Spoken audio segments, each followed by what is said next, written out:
እግዚአብሔሩም ጨከነብኝ ባዮች ስንት እንሆን ይሆን? የእግዚአብሔርን ጠቃሚ አድርጎ የመቀየር ሐሳብ ያልተረዳ ስንቶች እንሆን? ለምን እግዚአብሔር እንድንሞት የፈቀደ ይመስላል? ጨካኝ ሆኖ አይደለም። ሰው አንድ ቀን ጥሎን፣ እኛ ግን ከዛ በኋላ ተስፋ ቆርጠን ለዘላለም ራሳችንን ሱስ ውስጥ የጣልን የለንም። አሁን ለምን እንሞታለን ካልከኝ የበለጠውን ትንሣኤ ልታገኝ ትሞታለህ።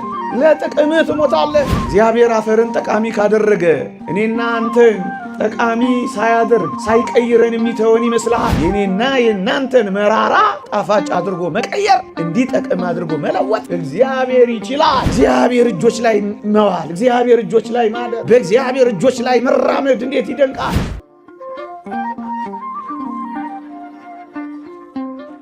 ርዕሴ ትጠቅማለህ የሚል ይሆናል። በዚህች ርዕስ ጥቂት ደቂቃ ቆያችኋለሁ። ከእግዚአብሔር ጋር ሆኖ የማይጠቅም ምንም ነገር የለም። ሰው ጠቃሚ መሆን ከፈለገ እግዚአብሔር ጋር ቢደርስ መልካም ነው። እግዚአብሔር እጁ የነካው፣ እግዚአብሔር የተናገረው፣ እግዚአብሔር የጎበኘው ሳይጠቅም ቀርቶ አያውቅም ወገኖቼ። ለዚህ ነው ማንም እንሁን ማን፣ ምንም እንሁን ምን፣ ብቻ ወደ እግዚአብሔር ከተጠጋን እግዚአብሔር የምንጠቅም ያደርገናል። የተወደዳችሁ ክርስቲያኖች፣ አንዳንዴ በምንኖራቸው ኑሮዎች፣ በሆናቸው ሁኔታዎች፣ በደረሰብን ነገሮች አብዛኞቻችን የማንጠቅም እንደሆነ እየተሰማን ተስፋ እየቆረጥ ራሳችንን እየጣል ብዙ ጉዳት እናደርሳለን። ግን እውነተኛ የተስፋ አምላክ ጋር ከቀረብን፣ ወደዚህ ወደ አስደናቂ አምላክ የሚቀርብ ሰው ሳይጠቅም ቀርቶ አያውቅም። ለዚህ ነው እኔም ይህንን ርዕስ ለዚች ምሽት ብንመካከርበት ብዬ የመረጥኩት። የተወደዳችሁ ክርስቲያኖች፣ እስኪ ከመጀመሪያው አፈር እንጀምር። ታስታውሳላችሁ? እነዚያ በእግዚአብሔር እጅ ላይ ያረፉ የአፈር ድቃቂቶች እስኪ ተመልክቷቸው። አፈር ምን ይጠቅማል ብላችሁ አስባችሁ ታውቃላችሁ? አፈር እግዚአብሔር በእጆቹ ሲነካው እንዲህ አይነት አስደናቂ ሰው ይሆናል ብላችሁ አስባችሁ ታውቃላችሁ?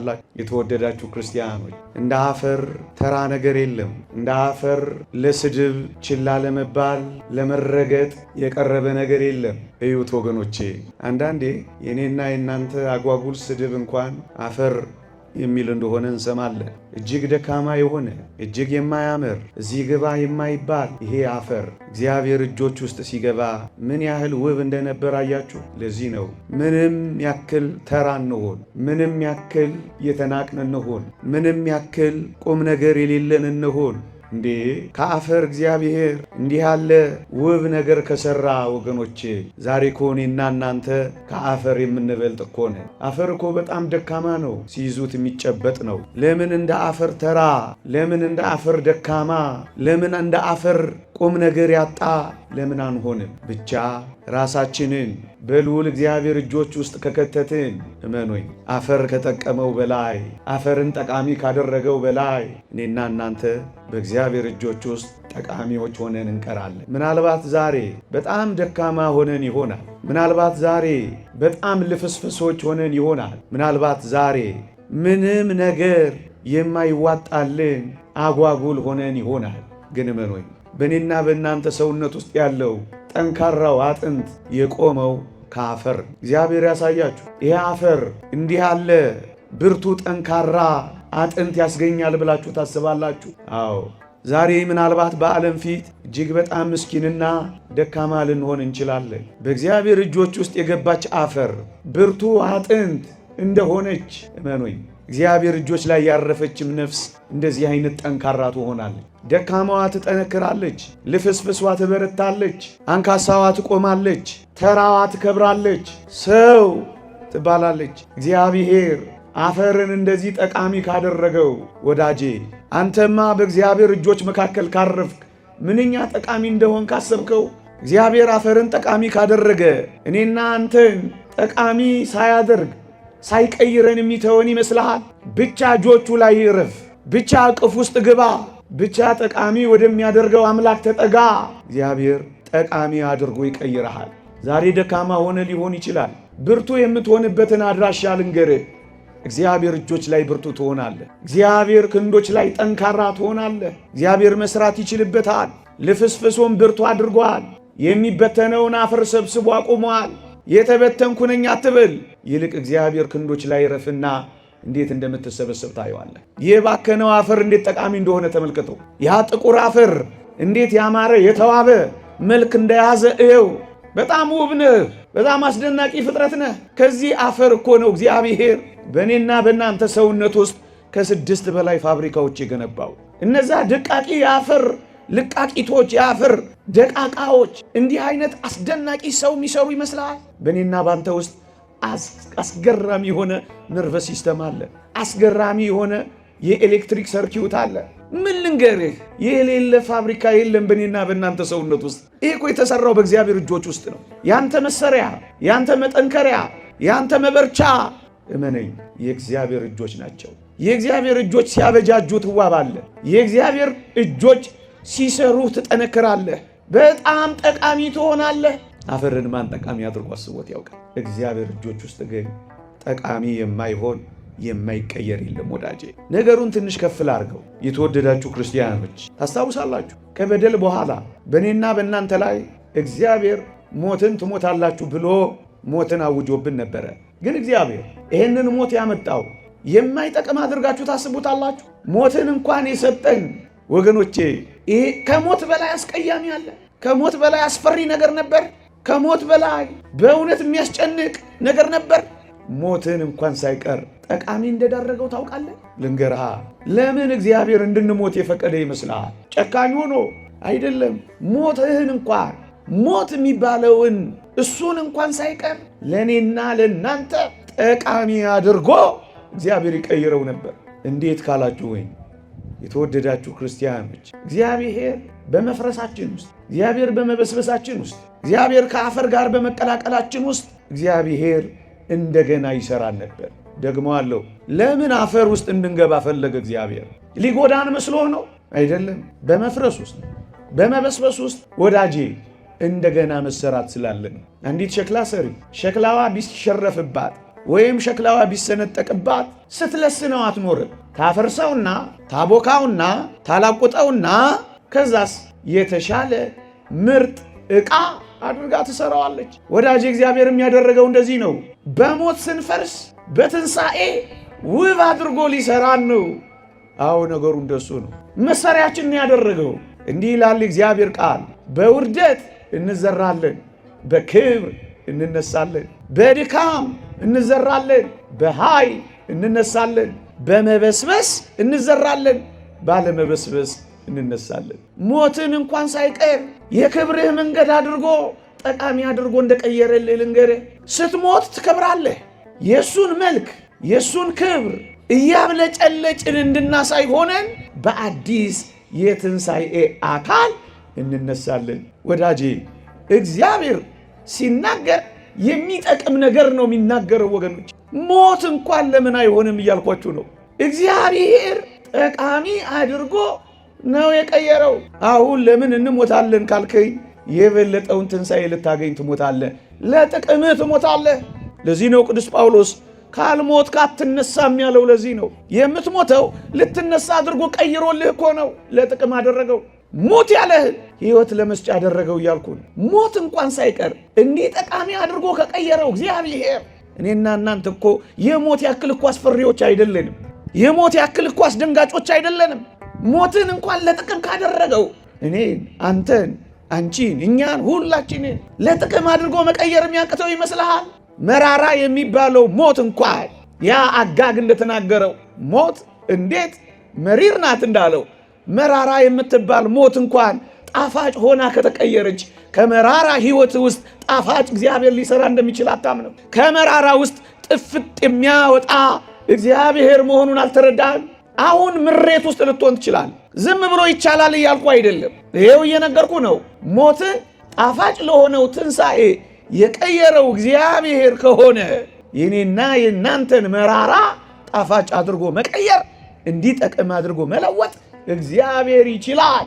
ይሄ ነው ተስፋችን። ባክህ መራራዬን አጣፍጠው። እሱ ነው ከኛ የሚጠበቀው። እግዚአብሔር እጆች ላይ የማይቀየር ምን አለ? ይሄው ሁለት ጽንፎቹን ነገርኳችሁ። ሞት እንኳ ቢሆን አፈር እንኳ ቢሆን እነዚህን ለጥቅም አድርጎ ከቀየረ እግዚአብሔር ለጥቅም የማያደርገው ነገር የለም ማለት ነው። እኔም አንተም የምንጠቅምበት ሕይወት አለ እግዚአብሔር ዘንድ ወገኖቼ። ለዚህ ነው ሞትን እንኳን ሳይቀር ጠቃሚ። ለዚህ ነው እኮ ቅዱስ ጳውሎስ ለእኔ ሕይወት ክርስቶስ ሞትም ጥቅም ነውና ያለው እኮ ለዚህ ነው ወገኖቼ። እግዚአብሔር እያንዳንዱን ነገር ለጥቅማችን አድርጎ ይቀይረዋል። ጠቃሚ አንድ መምህር የተናገረውን አስታውሳለሁ። በጣም የሚደንቅ ሐሳብ አንስቶ ነበር አስታውሳለሁ። ልጅ እያለ ሲያስተምረን እንኳን አዳም በደለ እንኳን አዳም ተሳሳተ ይል ነበር ይሄ አባት። ለምን የሚለውን ሲመልስ ምን እንደሚል ታውቃላችሁ? አዳም ባይበድል ኖሮ የእግዚአብሔርን የፍቅሩን ጥልቀት እንዴት አውቀው ነበረ? ከዙፋኑ ወርዶ መስቀል ላይ እንደሚቆምልኝ በምን አውቅ ነበር? እግዚአብሔርን በኃያልነቱ ፈራው ነበር እንጂ በፍቅሩ አልወደውም ነበር። እግዚአብሔር እስኪቸነከርልኝ ድረስ እንደሚያፈቅረኝ ያወቅኩት አዳም ስለበደለ ነው። እሰይ እንኳን አዳም በደለ የእግዚአብሔርን ፍቅር አወቅኩበት እያለ ያለቅስ ነበር አስታውሳለሁ። ምን አይነት እይታ ነው! አሁን ሳስበው ያንን የአዳም በደል እንኳን ሳይቀር እንዴት ለፍቅር እንደቀየረው አያችሁ። ፍቅሩን አወቅንበት። እስከ ሞት ድረስ እንደሚወደን፣ እንደወጡ ይቅሩ፣ እንደተቅበዘበዙ ይመለሱ፣ እንደጠፉ ይዳክሩ እንዳላለን ፍቅሩን አየንበት። እጅግ ጥልቅ የሆነውን መውደዱን ተማርንበት።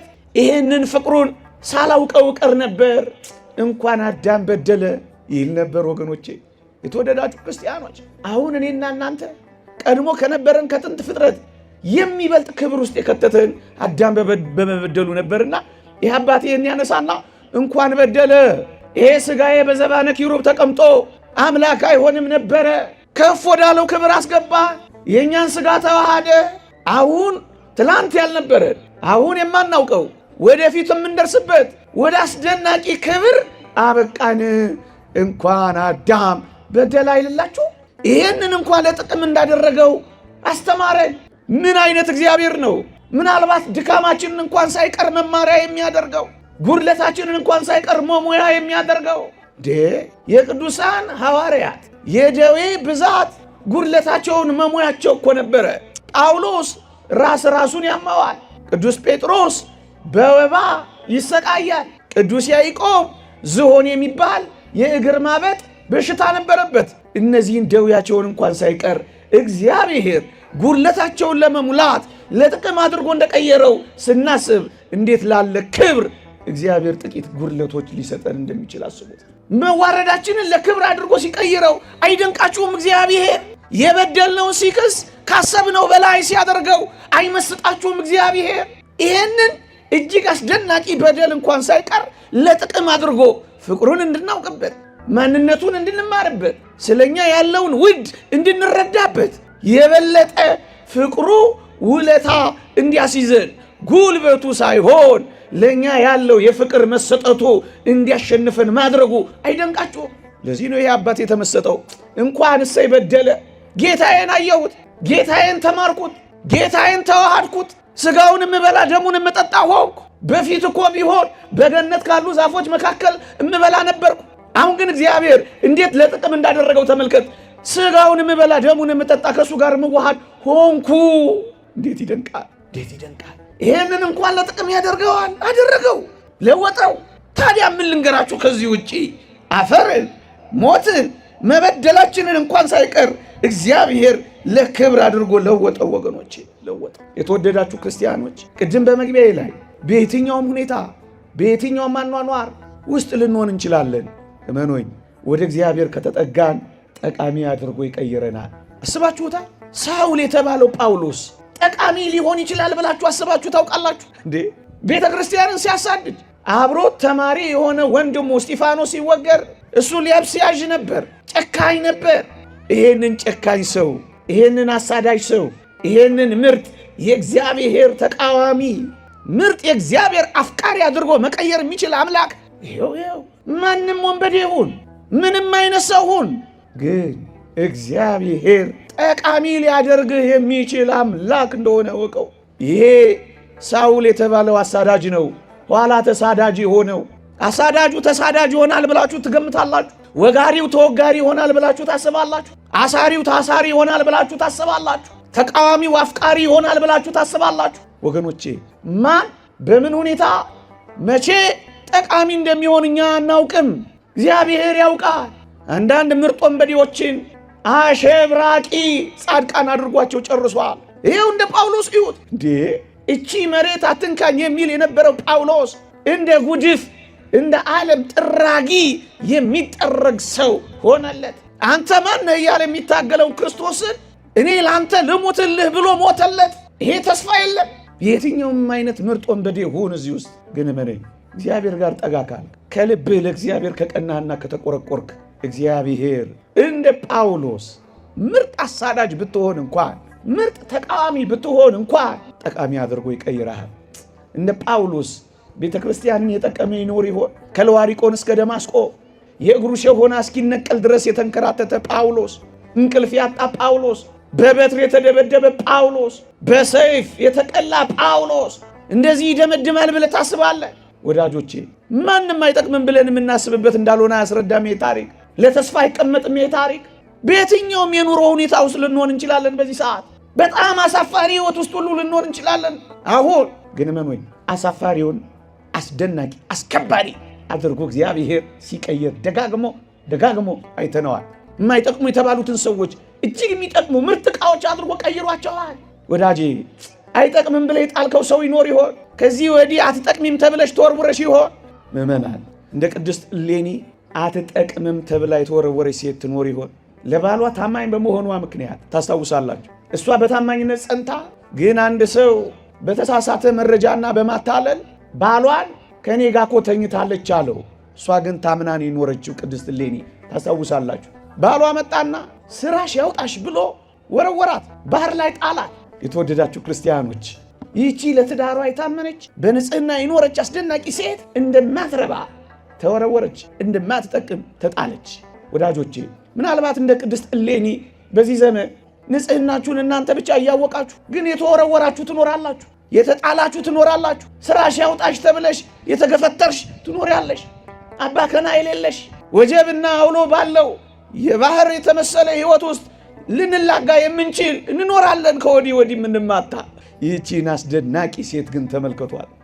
የተጣለች፣ የተወረወረች፣ የተተወች፣ ያውም በውድ ባሏ የታመነችለት ባሏ የተገፈተረች፣ ባህር ላይ የተጣለች፣ ያውም መሬት ላይ ቢሆን እሺ ባህር እንዲበላት የተጣለች፣ ግን እግዚአብሔር እጅ ውስጥ ወደቀች። ወዳጆቼ እግዚአብሔር እጆች ላይ መዋል፣ እግዚአብሔር እጆች ላይ ማደር፣ በእግዚአብሔር እጆች ላይ መራመድ እንዴት ይደንቃል! የዋትችን ሴት ንጹህ ናት፣ ግን ተወረወር፣ የማጠቀም ተደርጋ ተጣለች። እውነት አይመስልም? እቺ ሴት አሁን ለሰሚ ግራ አይሆንም፣ ይበላት አያስብልም፣ አያስፈርድባትም። ባሏ እንዲህ መከራ እየበላ እየሰራ እሷ ቤቷ ተቀምጣ ምን ታርግ? ተመቻታ፣ ደላታ፣ ተቀማጠለቻ። እንዲህና እንዲያ ልናወራባት እንችል ይሆናል እቺን ሴት። የተወደዳችሁ ክርስቲያኖች እቺን አስደናቂ ሴት ተመልከቷት። በጣም የምትደንቅ ሴት፣ የመገፋት ህይወቷን ግን አላበላሸባትም። ጸናች፣ ተገፍታለች፣ ግን መገፋቷ ህይወቷን አላበላሸባትም። እኔ ለእግዚአብሔር ስታመን ምን ነው እግዚአብሔር ለእኔ ሳይታመን ቀረ ብላ እግዚአብሔር ጋር ስትታገል አልተገኘች። ወገኖቼ አንድ ቀን ተገፍተን ለዘላለም እንደተገፋ ስንኖር አናሳዝንም? ሰው አንድ ቀን ጥሎን፣ እኛ ግን ከዛ በኋላ ተስፋ ቆርጠን ለዘላለም ራሳችንን ሱስ ውስጥ የጣልን የለንም? አንድ ቀን በዝሙት ተሰናክለን እንደጀመረ ይጨርሰን ብለን ይሄን ህይወት ተለማምደን እዛው ምንዳክር የለንም? ይህቺን አስደናቂ ሴት ተመልከቷት። ባሏን ቢተዋት እግዚአብሔር እንደተዋት አላሳበበችም። ወገኖቼ እግዚአብሔሩም ጨከነብኝ ባዮች ስንት እንሆን ይሆን? የእግዚአብሔርን ጠቃሚ አድርጎ የመቀየር ሐሳብ ያልተረዳን ስንቶች እንሆን? እመኑኝ ምድር ሊተወን ይችላል። ያመናቸው ሰዎች ሊከዱን ይችላሉ። የምንጠቅማቸው ሰዎች እንዳንጠቅም አድርገው ሊጥሉን ይችላሉ። ግን እመኑኝ እግዚአብሔር እጅ ላይ ይሄ የለም። እግዚአብሔር እጅ ላይ ያረፈ እግዚአብሔርን እያሰበ የሚኖር ሰው እንደጣለው እግዚአብሔር እንደማይጥለው ያውቃል። እግዚአብሔርን በደንብ ያውቀዋል። እቺ ሴት እንደዛ ነው የሆነችው። ወገኖቼ በጣም ይደንቃችኋል። የመጣል ትላንቷን እያሰበች ዛሬዋንና ነገዋን ያላበላሸች ምን አይነት አስደናቂ ሴት ናት! ትላንት ተበላሽቷል፣ አበቃ። ትላንት ተበላሸ ማለት ግን ዛሬም ነገም ይበላሽብሃል ማለት አይደለም ወዳጄ። እዩዋት፣ በቃ ትላንት ተሳስተሃል፣ ትላንት አጥፍተሃል፣ ትላንት ወድቀሃል። ለምን ዛሬና ነገ ትወድቃለህ? ትላንትህን መነሻ አድርገው፣ ወደኋላ ማፈግፈግህን ወደፊት ለመንደርደር አድርገው፣ ቀይረው። የወደቁ አይነሱምን? የሳቱስ አይመለሱምን? ይላል እግዚአብሔር ቃል። ከወደቅ እግዚአብሔር ጋር ከሆንክ ትነሳለህ፣ ከተሳሳት ትታረማለህ። ለምን ሁል ጊዜ የትላንት ሕይወትህ ነገ ላይ እንዲያጠላበት ትፈቅድለታለህ? ትላንት በባህር መጣሏን እያሰበች ደግሞም እየተቆጨች ባጣችው ነገር እየተነጫነጨች ህልሟን አላበላሸችም፣ ራእይዋንም አላጨለመችም። ይህች አስደናቂ ሴት አትገርምም? ከዚህ የበለጠ ግፍ የተሰራበት አለ። ባል ሲክዳት ራሷን አልካደችም። ብዙዎች እንደዚህ ናቸው የሆኑ። አንድ ባል ካደኝ ብለው ብዙ ወንዶችን የሚክዱ፣ አንድ ሴት አጠቃችኝ ብለው ያዩዋትን ሁሉ የሚያጠቁ ጠቃሚ ሳይሆኑ ይቀራሉ፣ ባክነው ይቀራሉ። እነሱ ለመበቀል ሲሯሯጡ እግዚአብሔር ሳይበቀልላቸው ይቀራል። ለጣፈንታቸው ይሰጣቸዋል። ለመረጡት ሕይወት ይመርጥላቸዋል። እዋትችን ሴት ህልሟንም ራእይዋንም ጉዞዋንም አላበላሸችም። ትላንት ባጣችው ነገር እየተቆጨች ጠቃሚ ለመሆን የምታደርገውን ጉዞ አላሰናከለችም። በቃ አልፏል። እሱ እንደ ከሳት ጥላ አልፏል። አሻራውን እንደማይተው በመርከብ ሲሄድ አሻራውን እንደማይተው ውሃ አልፏል።